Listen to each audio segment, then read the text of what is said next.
In today's fast evolving business landscape, sustainability has emerged as a key driver of corporate strategies and national goals alike. As India intensifies its effort to meet its ESG commitments, leading organizations like Delta are setting benchmarks in sustainable practices and innovation.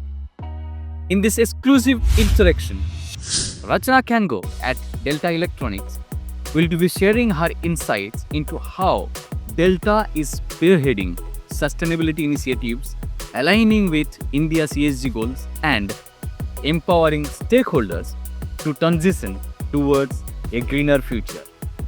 Welcome, Rachna. Thank you. Pleasure is all mine. Thank you so much for this. Rachna, as we look toward the future, what are some of the key sustainability goals that Delta has set for 2025? Oh, let me start with that Delta as an organization, as a culture, is way ahead in sustainability. Now, sustainability, the shorter form of sustainability that we use abroad everywhere is ESG. So whenever we talk about sustainability, we don't just see sustainability as a standalone thing, but we together see it with the environment and the governance. And it's across. It's not only in India, but it's global, the phenomena now. When we talk about India in specific, our goal is to have, first of all, RE100. That means 100% renewable energy sourcing by 2030. This year also we'll be achieving around 25%, but then in much before 2030 we'll like to achieve this RE100 target.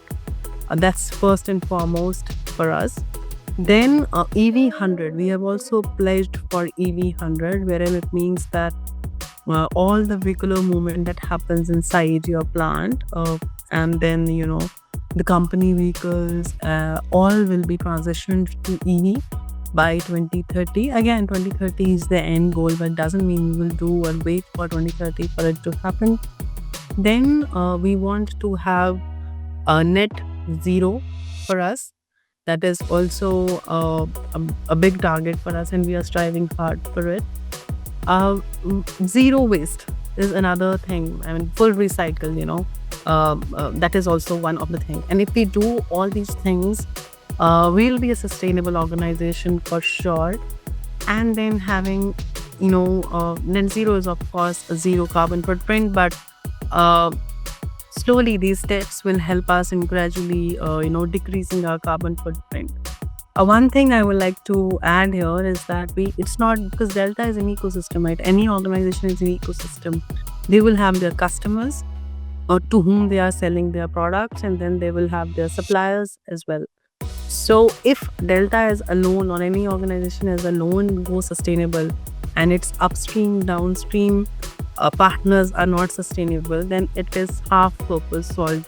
So we will also be incorporating our suppliers, our customers into this sustainable journey going beyond because it can be only a holistic path. It cannot be a standalone path. How does Delta support its partners and customers in achieving their own sustainability goals? And it would be great if you can share some of the examples where Delta solutions have helped organizations reduce their environmental impact.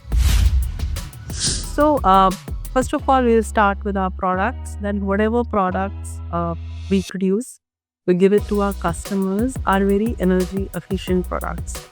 So, if your energy efficiency is good, then of course it will lead to some energy savings at your customer's side.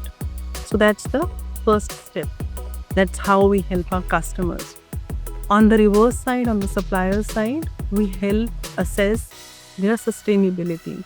Are they aligned with our 100 goals? Are they aligned with all the various certifications which are there run by our government on ESG? So we do a preliminary check so that we check our suppliers. And then how do we help? So we have various products like there is a product that is designed in India and made in India, which is called Power Quality Restorer Solution. Basically, that solution helps in improving your power quality of the grid. produce that product, which is called Power Quality Restorer, and which is a completely design and make in India product. Then another our breakthrough product is energy storage solution.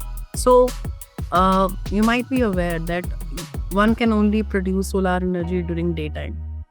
And if let's say you have an excess solar energy production, what do you do with that electricity? Where do you save it so that you can use it in the night?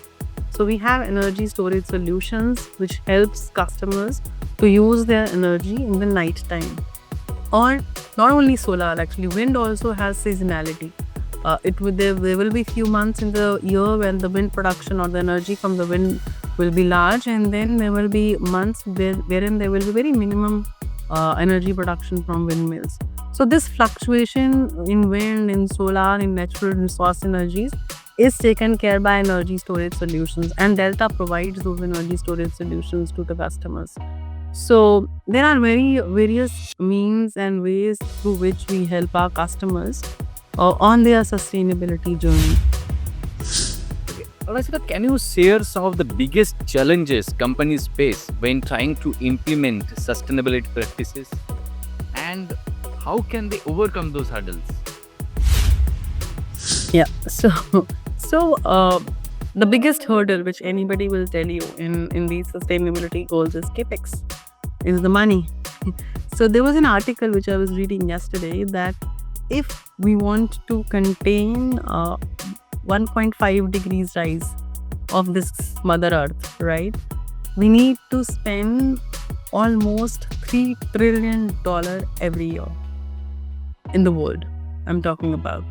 So, to contain that increase in temperature of Mother Earth by 1.5 degrees, if we have to spend $3 trillion US every year, how many countries can afford it? Developing countries cannot afford it. Of course, developed countries are doing a lot, they are doing their bit, but the countries who are coming up, for them to spend so much on this, if they are spending so much on the sustainability, it means they are letting go of their some fundamental issues, or where the poverty is a problem, where hunger is a problem, and then they can't afford to put up so much expense on the sustainability. So capex is first and foremost a thing which is the biggest hurdle for our sustainability goals.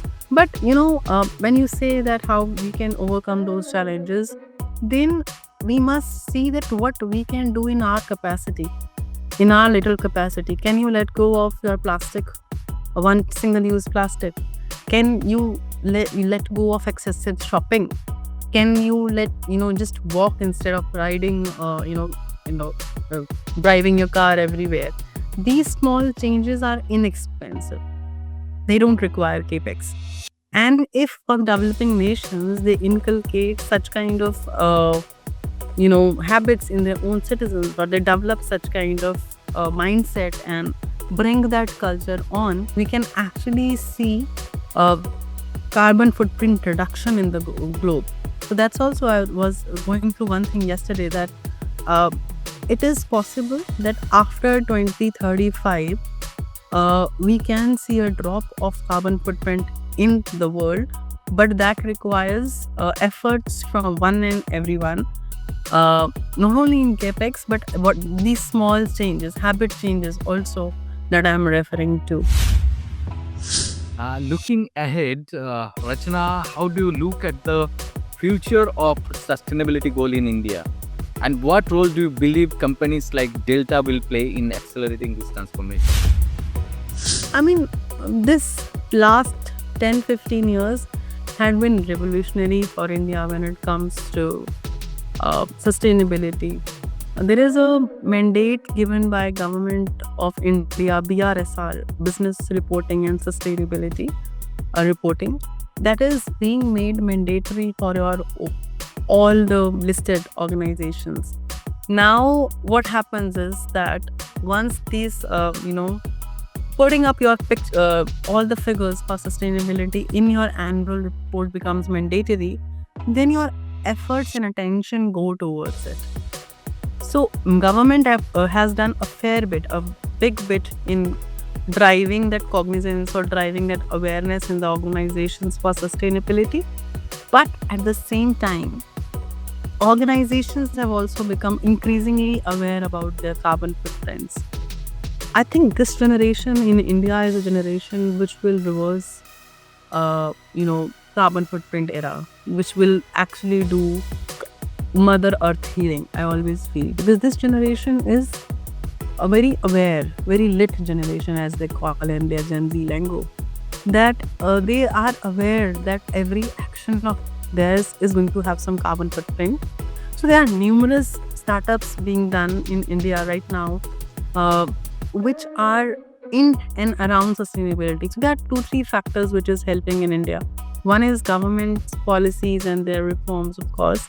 Second is extreme awareness of the Gen Z or the current generation about sustainability.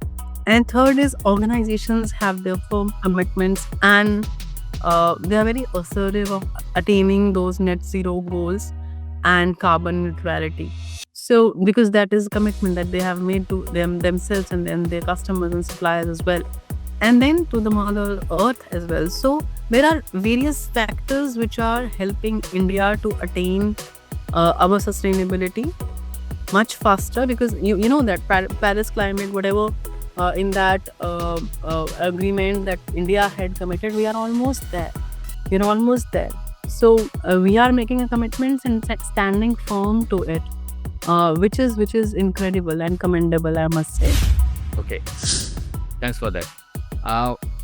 Rachana, as we are almost at the end of the conversation, would you like to share any message to our audience about Delta's commitment to sustainability and its impact on the industry?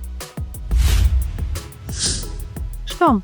So, sustainability, I mean, how we can help our customers is every bit that will count. If I go and have one training session, or any of us from the ESG team goes and have one training session at the supplier end or the customer end, that's an extra bit, right? That's a learning, that's a value addition. Probably if they learn one thing out of this, that will help them and us in return. Every building that we build is always a green building.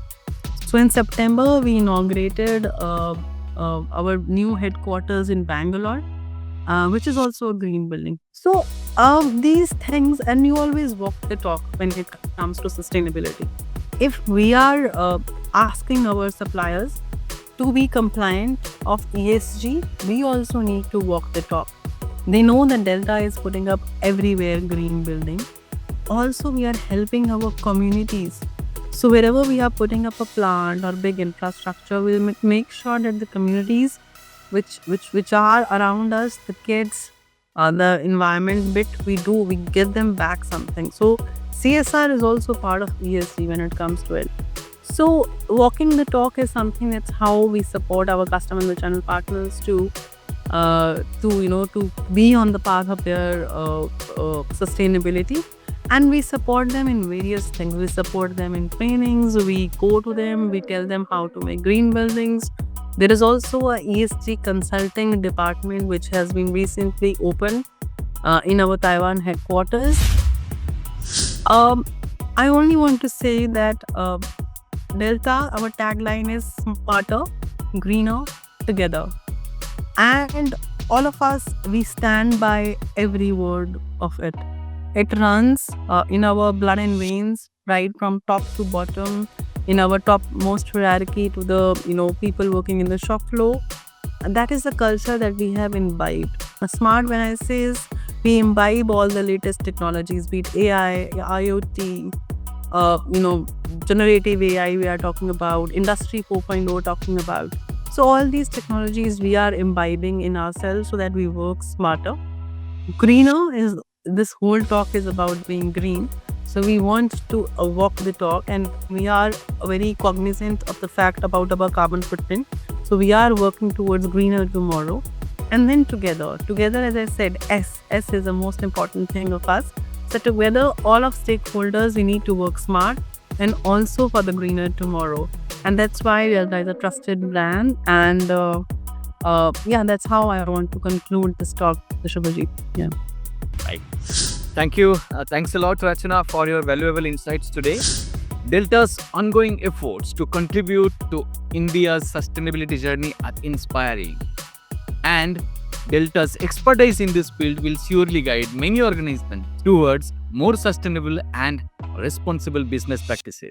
We look forward to following Delta's progress in achieving its sustainability goals and making a meaningful impact on India's ESG landscape. Thank you.